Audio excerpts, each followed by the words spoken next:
He was involved in putting together the book called The Monsters of Jekyll Island, which was about the Federal Reserve in 1913 and how our country, our monetary system changed at that time. He's a constitutionalist. He has taken the IRS to court and won. That's pretty awesome. And he's going to be teaching us about the constitutional monitors theory.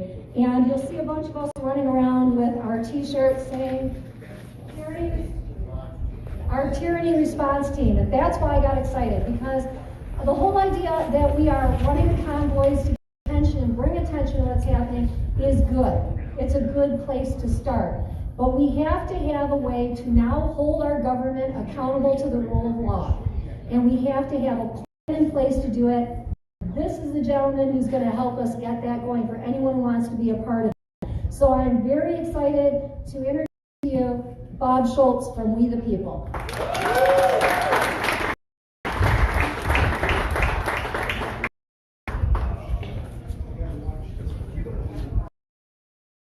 Thank you, Cheryl. Thanks for the invite. First of all, of utmost importance, we have a table over there. Those of you who have not signed this sheet of paper with your email address, we ask you to do so and pick up one of our brochures at the same time. The reason we're looking for your email address, particularly, very soon we will be inviting everyone on our master list, which is very large. It's in the tens of thousands. I've spoken across the country and wherever a couple of times, and wherever we've talked, we got email lists, and so it's quite large. But we'll be inviting everyone on that list to join us on a live interactive event on We the People TV. We set up We the People TV, a channel for every state and a national channel. So we'll be inviting everyone in to our initial, and on that session, during that time, we will be laying out a plan, our plan, well thought out, to organize people state by state to hold their government accountable. The plan, I can summarize, the plan calls for each state, in each state, regional coordinators. Here in New York, our plan is 9 regions. County coordinators, and of utmost importance, constitution people who will attend your county board meetings, the state meetings. And they will be trained when they detect that the government, wherever government policy is being made, that there's sort of possibly conflict with the law, the rule of law, from our constitutions and the laws pursuant thereto, constitutions on down. And they will be trained to submit a petition for redress of grievances.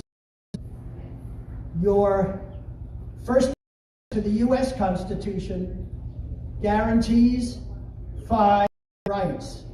In the order that they're mentioned: freedom of worship, press, assembly, and the right to petition the government for redress of grievances. Guess what? No court has ever declared the rights of the people and the obligations of the government under those last 10 words.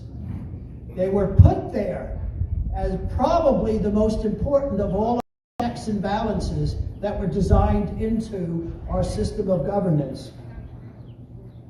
I encourage you to revisit Thomas Paine's Common Sense. It came out in January 1976, pamphlet form, and Cheryl has a copy of the actual. Did you get that? The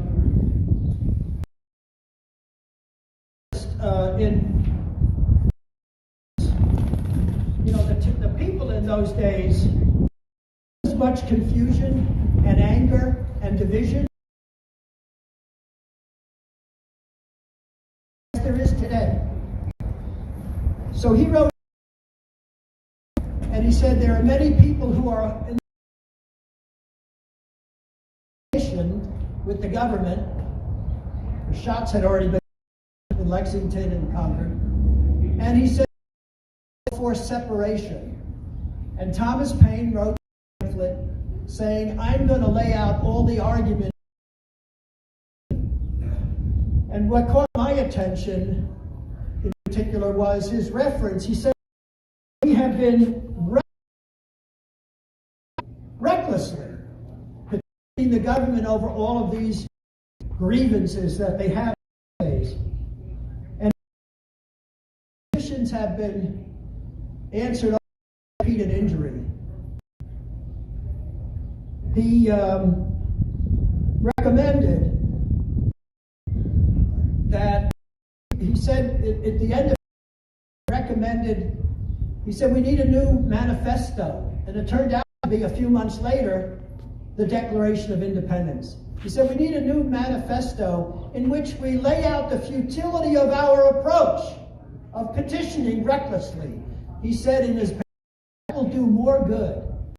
Boatload of petitions going over to England, a new manifesto. So we got the manifesto, and I encourage you to take a look at the Declaration of Independence from this. It lists 26 grievances. He, the king, is doing this. He's doing that. They, the parliament, they're doing this. They're doing that. At the very end of that list of grievances in our Declaration of Independence, you have what our constitutional scholars refer to as the capstone grievance. The grievance that capped all the others, that led to the decision to separate. And what does that capstone grievance say? Very short, right at the end of the list of grievances. It's 2 sentences. It says, we have been petitioning in our we have been humbly petitioning, and our petitions have been answered only with repeated injury. A prince whose character is thus marked by every act, which would define a tyrant, is unfit to be the people. So, my view, it was over the government's failure to respond to petitions for redress of grievances that led to our separation. Take a look at the Declaration of Independence, revisit it, and see if you don't agree. So, with that in mind, I have become something of a real fan for the... So our plan is our right to hold the government accountable, right to petition. Not the right to petition mentioned in the Bill of Rights, but every state constitution guarantees it. How many of you here, I'm holding up, don't be embarrassed, tell the truth. This is a copy of our New York State Constitution. How many of you, raise your hand, are seeing this for the first time? Many hands are up. Let me tell you, in 1997, there was a law passed. Write this down or remember it. It's Section 8.2 of the state education law. This is what it says, and I'm quoting. Teachers of this state will teach all children of this state in public and private schools from grade 8 on. I'm still quoting. The history, the meaning, the significance, and the effect of the provisions of the state constitution as amended, our federal constitution as amended, and our Declaration of Independence.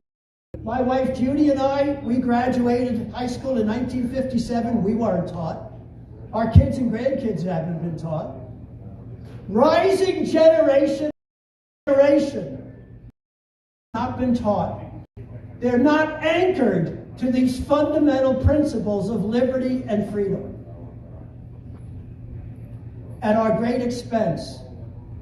So our plan centers around the right to petition the government for redress of grievances that we see. And so I'll outline, make sure that you all sign this sheet of paper with your email address at least. Because we want everyone on our master list, now in the tens of thousands, to this live interaction. And we will be detailing our plan to organize the people state by state. Politics simply to monitor government policy is being made and to hold them accountable. So the plan would have these constitution monitors monitoring what's going on at your town, county, the state, and so forth. And when they see or sense a violation, they will a petition of grievances. It just simply states the facts and asks for a remedy. Either refute these facts, tell us we're wrong, or stop doing what you're doing, or else. You have a right. Every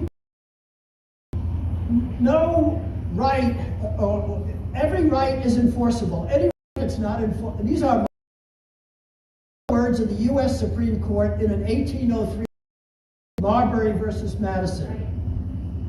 There's a remedy, and any right that's not enforceable is not a right. And we have the right of redress before taxes.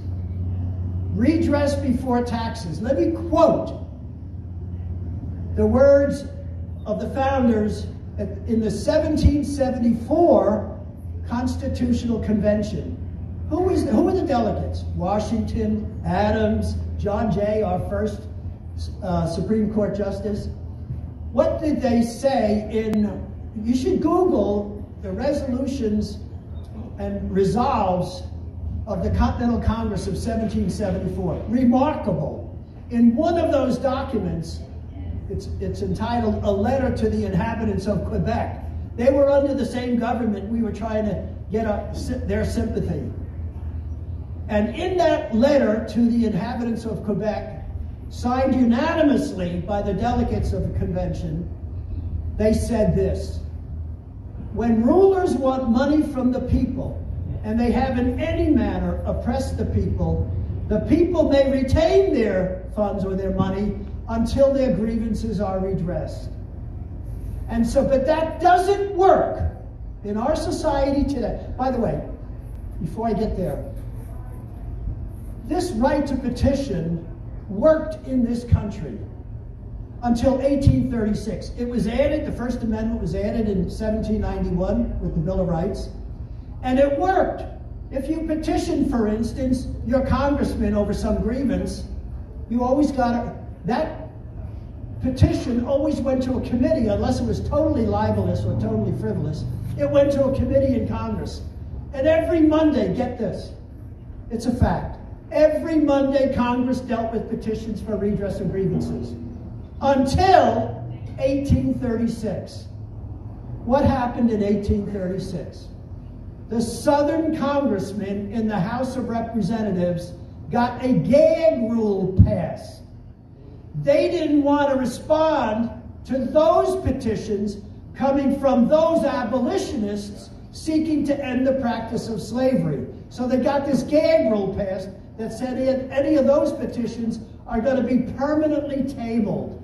My God, we could, if we had only followed the Constitution, we could have ended slavery peacefully like every other country in the world did. But no, we didn't follow our Constitution.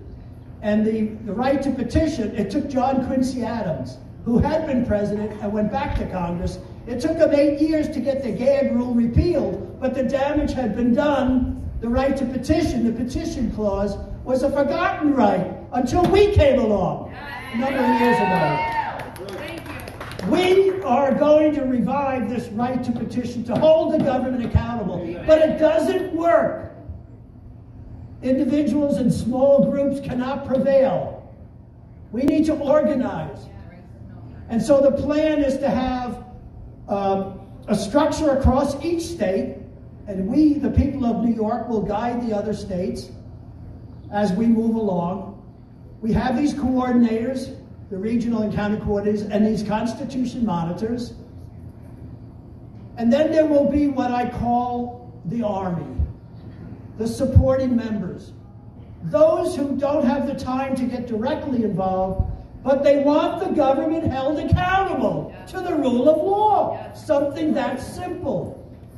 And so the vast majority of the members will be those. And if a petition by a constitution monitor having been submitted, if it gets no meaningful response, if it gets ignored, that constitution monitor will submit that petition to the Citizen Vigilance Center. Each state in our plan will have a Citizen Vigilance Center, a building that looks just like Jefferson's home in Monticello. And in there will be people, legal people, and everyone else needed to run this statewide organization. And that Citizen Vigilance Center will take this petition that's been ignored and will investigate and recommend a course of action, legal action or civic action. Back then, the civic action was those Minutemen who went to their rifle racks and got their rifles and went out. Today, those people will go to their closets and get their tyranny response team jackets and turn out in large numbers to get the respect that they deserve from our government. And they will act, and if necessary, in large numbers, redress before taxes, a right that they have.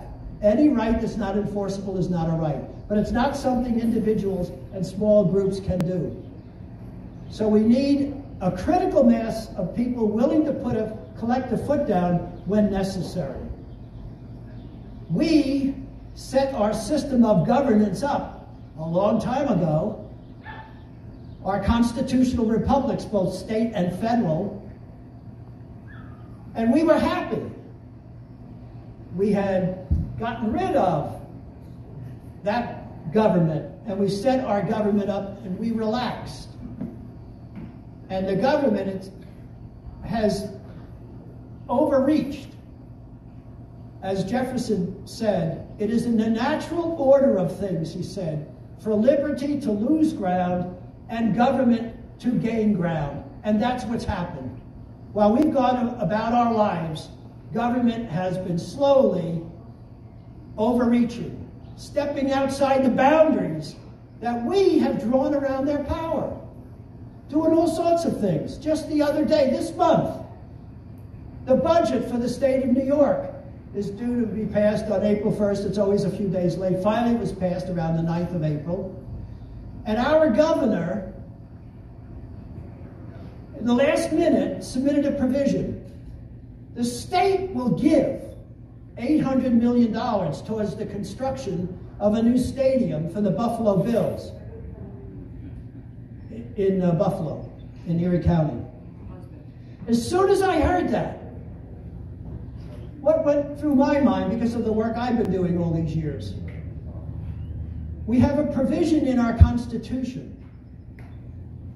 Article 7 of our state Constitution is called state finances. Article 8 is local finances. Section 8.1 of Article 7, this is what it says. Neither the public credit or money of the state will be given or loaned to or in aid of any private undertaking. That's what immediately crossed my mind, and we're preparing and we'll file a lawsuit. We've been doing this for years. I had already won in the 90s on that provision of our state constitution, one case against our governor and one case against our comptroller. But all these years have gone by, and look at this. Look at this. Totally a transgression of the rule of law. Thinking we're all asleep and we're not paying attention and so forth. So we need a critical mass of people. We will be inviting everyone on our master email list to this live interactive event in which we will detail the plan to organize state by state. You'll see the budget, you'll see the positions, you'll see the structure. We've got a whole series of graphics slides that we'll be calling up.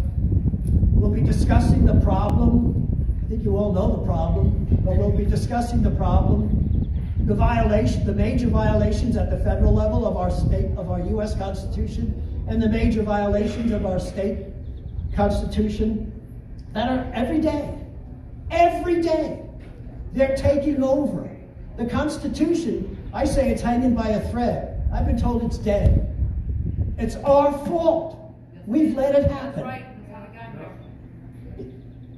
I understand you haven't been taught. We know now. But still, it's our fault. The ultimate power in our society, as long as we have our constitutions, rests with the people. We set the government up. We put those people in government to run the government and get out.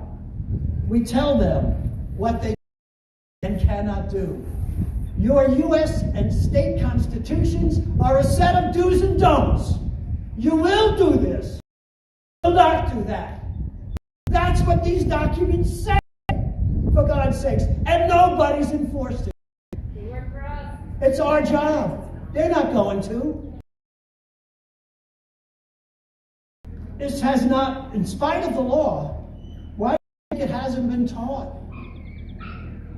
The government has, years and years ago, education was by different religious institutions, and then the government, public education, took over. And I don't think they sat around and made a constructive decision, why should we teach the children that they have the ultimate power in our society?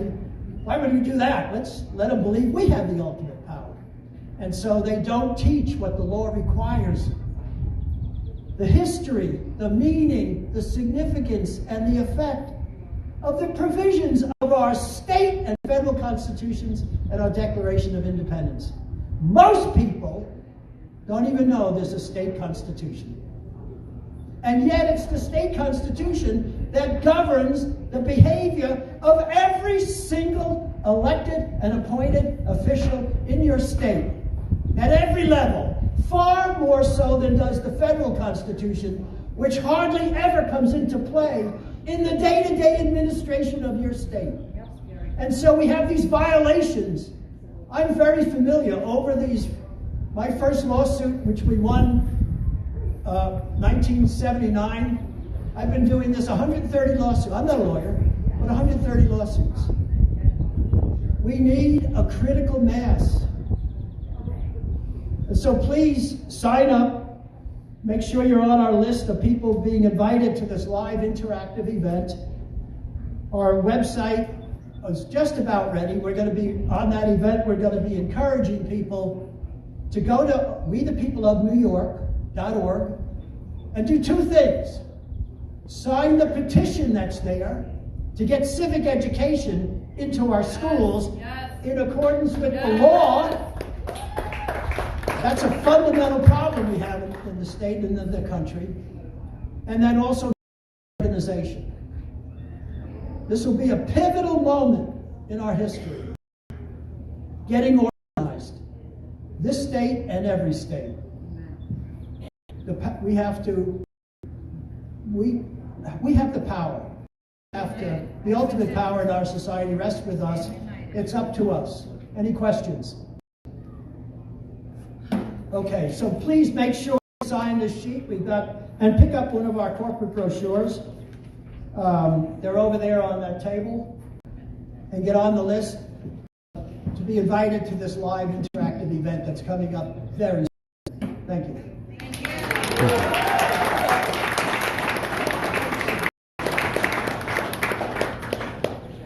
Anybody else as jived up as I am right now? Homeschooled our kids, and our kids got a civic education, and so pretty much all of our kids are on board. We don't have one who's not, but it's because they got an education about their government and their rights. So thank you, Bob. That is awesome.